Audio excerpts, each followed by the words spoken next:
Good morning, everybody. Hope everybody's doing well. Happy Friday for those that are watching live, for those that are watching another day, and happy whatever day it is. It's incredible how quickly these weeks are flying by. We are now nestling into summer. And we've been talking a lot about this idea of significance. Super important that we recognize that the most valuable thing that we have in our lives is our time. And when we invest time in something, if it's not going to give us a return, then we're wasting the most valuable resource. If I invest money in something and it doesn't give me a return, I feel like someone took me for a ride. Well, what if I invest my time in something? What if I give something a decade? Then what? If it gives me nothing in return, then that's even worse than if I would have given someone $1 million. What's more valuable, $1 million or a decade of life? And so a lot of what is blocking us from making the right investments of time is just clarity. It's doing things by thinking about them in a very deep way. Because if we're not spending time in clarity, then we're not fully understanding what it is that I should be doing every day. We're not fully invested in the days that we have. You ever feel this way? Where the summer's over and you had so many plans for the summer. And you're like, I was going to do this and I was going to do that and I was going to go here and I was going to go there. And all of a sudden, like the summer's over, you're like, where did the summer go? You feel this way now, going, where did the year go? That mentality, that way of thinking is like a moment of awareness that my year could have been more. And we're going through the blocks. And we discussed this concept called the self-determination theory, which speaks about how we have psychological nutrients. And when we're engaged in these psychological nutrients, we allow ourselves to experience autotelic behaviors. For those that are here for the first time, just go back a few episodes. We went through this in greater detail. And that's really the goal of life. The goal of life is to get to a place where I can live in the present, where I can be happy where I am, where I could sort of suck the marrow out of the bones of every second of my day. Because only when I do that do I have a chance at being successful. Only when I am able to fully appreciate the seconds that I'm in allows me to become the best that I can be in those moments. And when we do things that make us feel significant, that give us confidence and mastery, that make us feel like we're connected to other people, connectedness, that give us a sense of autonomy, whatever I'm doing, I'm going to feel great. And if I can't get it in my regular life, I'll find it someplace else. If my job doesn't excite me, then I'll play video games when I get home. If I don't like video games, then I will watch somebody else do it on a very tightly scripted program that I could just sit back and live through somebody else. But I need to feel significance, either in myself, in my career, in my family, in my hobbies, or at the very least, through somebody else. So the best thing that we can do in life is take these ingredients and apply them to the core of our lives. If the core of our life has within it significance, real significance, I don't have to distract myself to get it. I don't have to play a game to get it. I get to live my life and get it. Then we're living our lives in the most fulfilling way.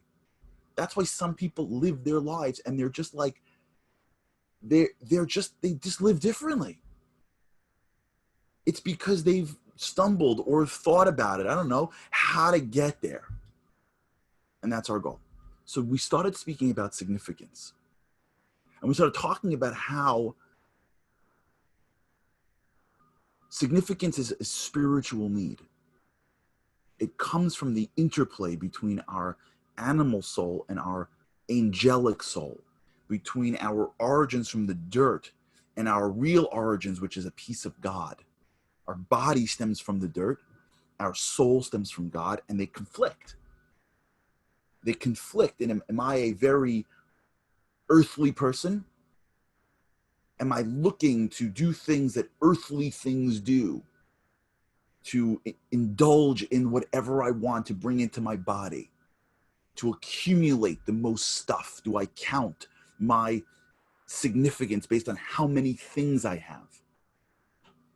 Or am I a godly person? Am I a divine person? Should I live my life in a physical way? I get lost in the trap of materialism. And the trap of materialism is it feels good initially because it's sensory. But whatever the things I have are, I always need to upgrade them because as soon as I'm done with them, I have nothing. As soon as you're done with that bag of potato chips, you have nothing. And so now I not only have to have another bag, but after a while I have to upgrade my bags. I have to become a potato chip foodie. And then figure out a way to justify all the time that I spend on eating more and more sophisticated foods, not realizing that I'm just playing a game with myself because I have to stimulate myself because I bought into the fact that what I consume and what I eat has relevance outside the fact that it makes me stronger. When we live in the physical world, we constantly need to upgrade the physical world because by its definition, it's limited. And here is the interplay between earthly significance and divine significance, between feeding and growing my body or feeding and growing my soul. And here's the problem, where the significance comes from. It comes from your soul. So if you're feeding and growing your body, you're never going to feel it. You see people that have everything physical and they're not happy. You see them. I know them. I'm sure you know them too. You see people that have more than you and they don't seem happier than you. I know people that have a lot less and they seem a lot happier. It's because the real happiness is a sense of life satisfaction that doesn't necessarily come along with more materialism. When you're younger, if you're watching this and you're young, it's going to be a lot harder, but try. When one is younger, they think that the reason why I am dissatisfied is because it's the next material ring that I have to hold on to. They're convinced that that's what's missing. As one gets a little older in life and they start hopping through rings, they start gaining a little bit more of experience and going, wait, that ring didn't do it, that level didn't do it, and it begins to open up. That's where wisdom comes in. That's why we study things with ancient wisdom, because it skips years of our lives. If you study wisdom, then you save a decade. That's the best return on your investment. That's better than $1 million. And we all have this. And the reason why we all have this is because of neuroplasticity. Neuroplasticity reminds us that what you've been exposed to is what you think is true. So if you grow up in a world where they tell you this grade is significant and you go for that thing, it's not education. In some classes it's like this. I'm not blaming the education system, but in some schools it's like this, where who cares what grade you get as long as you're growing. Great. In some places it's competition. They're just using different things. On the court, it's points scored. In the business world, it's money made. And in the academic world, it's just letters next to your name. If you grow up in a world like that, and all of us have to some extent, you start believing that there's winners and losers. You start believing that, and by the way, every time you get there, all they tell you is the next thing's gonna get better, right? You get your A after 4th grade, what do they tell you? Can't wait for 5th grade. You win valedictorian, and I didn't, but if someone wins valedictorian when you're in 8th grade, you know what they tell you? Wait for high school, then get to college, then get to whatever profession, and then become a part. Right? You're constantly the carrot is constantly just out of your grasp. Every society has its symbols. Every society has its trophies. Every society has the things that it will hold out in front of us and say, if you accomplish this, you will then become significant. Every family has that. Every community has that. It's life. As you expand your group, your symbols either grow or they expand. The 8-year-old or the 8th grader playing in flag football has to just beat other 8th graders and get a little trophy to feel significant in front of his friends. When that guy becomes 28, let's say, and he's in the NFL, the little trophy won't do it for him. His trophy expands to the Lombardi trophy. Winning, getting an A is the beginning. You get older, it gets more complicated. You got to get the deal. You got to get to be the professorship. We're constantly being told that the symbols of our society are valuable and we fight for them. You know why? Because we don't know any better. Because our brain is neuroplastic. Because we don't know. We grow up with this internal feeling of, I want to be significant. How do I get there? And we look out and this is how. Connection. Look at him, look at her, look at him, look at her. They're on pedestals. People pat them on the back. Look what happens when they walk into a room. Look, everybody turns their attention to them. No one turns attention to them. And our brains fire off neurons, more and more connection till one day we get up and what do we say? I want to get that too. Well, how do I get that? Oh, I must get it that way. Remember we do this needs and wants? I don't know how to satisfy my deep inner spiritual need of significance. What do I know? I'm not a philosopher. Oh, this is what I should be doing? Okay. I'll go try to make money. Okay. I'll pretend that I am more righteous than I am. Okay. I'll dress a certain way. I got to get that car because everyone with that car gets the look. This is how society works, by the way. This is how our economy, and again, honestly, I believe in capitalism. I think capitalism drives communities forward.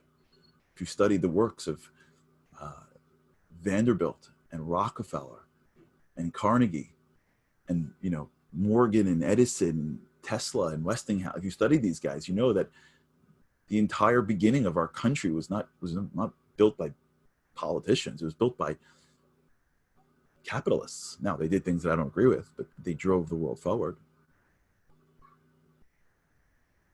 But remember, at the end of the day,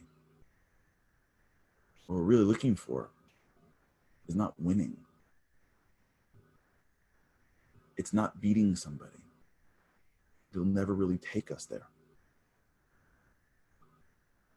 The significance that we search for is something a lot more subtle.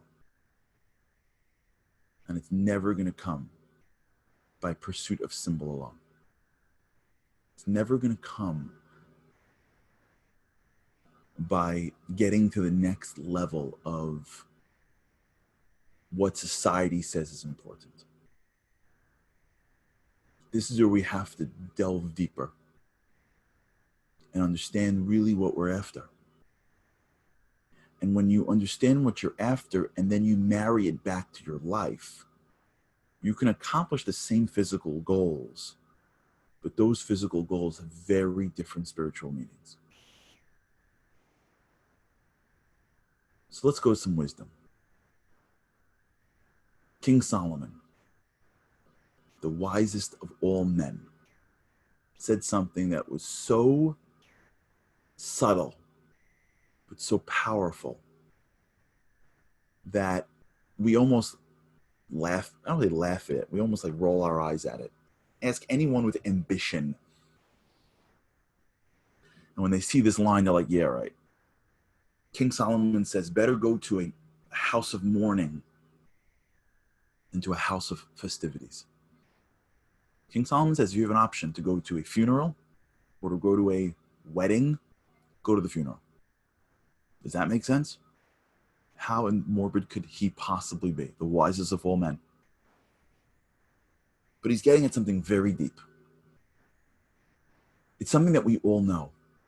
But because there's a sense of our mortality, because our immortality, because our brain, remember we spoke about our brains, how they live in the world? Remember we spoke about how our brains are in the trees, how you can watch a screen, somebody die on a screen, and cry even though they won an Academy Award for dying? Well, life is like that.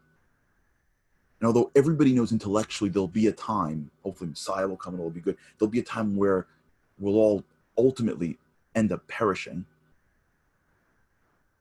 we don't really believe it in a very practical way. And to some extent, that's good, because if we did, we couldn't operate. Our brain doesn't operate like that. Our brain, I hope, isn't constantly aware of the threat of death. And so since it's not, it lives a life as if life is just life. And the goals are to achieve whatever is the most sensory, most obvious ways of being significant. But as soon as there's a brush with death, as soon as life becomes bigger, what ends up happening is not that somebody says, I'm looking for the next world. It's not. As soon as one's life begins to come to an end, they start realizing, wait, life is about something that's more meaningful. When somebody goes to a funeral and a child eulogizes a parent, a community member eulogizes a friend, if they're speaking about their symbols that they've accomplished, if all they can bring out are the trophies that they've won, the crowd senses that this person wasn't a very significant person. But I don't understand. How come? During life, everyone's pushing you to more symbols. The same people that will push their kids, more symbols, they'll push themselves, more symbols. When that person goes into a funeral, sits in the pews, hears someone speaking, and the person gets up and says, my parent, they were, wonderful. They made so much money. They loved making money. They won at all costs. They would destroy their competition. I could watch them. They wiped out an industry to make. They kept on pushing for more stuff, and they were never happy. And they get down. Everyone's looking at each other, going like, they're uncomfortable. Why are you uncomfortable for? That society has given us. No? Aren't those the symbols of significance that we're all ascribed to? You can see someone get up there and speak about somebody. The guy could be a totally selfish guy, and they got to find something. Well, he was driven to be more. That's what it was, and he wanted to help somebody. And like 4 years earlier, a guy said to me that he came to his house and he gave him advice and they're like stretching to find something. Why? Just say he won. He has more trophies. His house is larger than everybody else on the block. Look at the car that he's got. And when they sit down, I hope people aren't like, that guy killed it in life. When they sit down, they're like, oh my gosh, that's his life? Because we even know this. We even feel this. But the world distracts us. Our society is built on consumption, because if it wasn't for consumption, how could the money continue to flow through the system? So every second someone's telling us the reason why you don't feel better is because you don't have the next thing. Like I said, I love capitalism. But capitalism is driving us to consume, not to be significant. Significance comes when you play to your soul.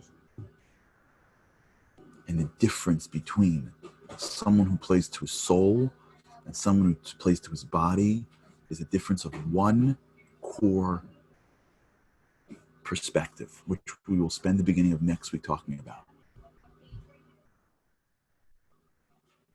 Whether or not I am focusing on giving or I'm focusing on taking. Whether or not I am focusing on giving or I'm focusing on. How does that work with balancing life? Leron made a good point. We'll get there. But let's begin by building it together now. Let's sort of go into the weekend with this concept. Anytime I am giving, and I'm not giving to take, right? I'm giving. I'm not playing somebody. Anytime I am giving, I am going against my physical nature. Physicality grows in consumption. spiritual grows in giving to somebody else. Anytime I am giving, I am tapping into a level of significance that I would not be able to otherwise access. Difference between true and counterfeit significance is a difference between whether or not my focus is how am I sharing, how am I benefiting. By the way, even if I have to build myself up to do that, even have to take care of myself to do that, we'll get there. Don't worry, we're not throwing out the baby with the bathwater. For the weekend, I want you just to be aware of it. Pay attention to how it feels to give something unconditionally. Try it. Family members, a compliment. Do the dishes when no one expects you to do the dishes. Sweep up when you're not supposed to sweep up. Call someone you haven't called and just give them a compliment. Send somebody a text wishing them a Shabbat Shalom. Try to just this weekend. And we're doing it anyways. But just be aware of it.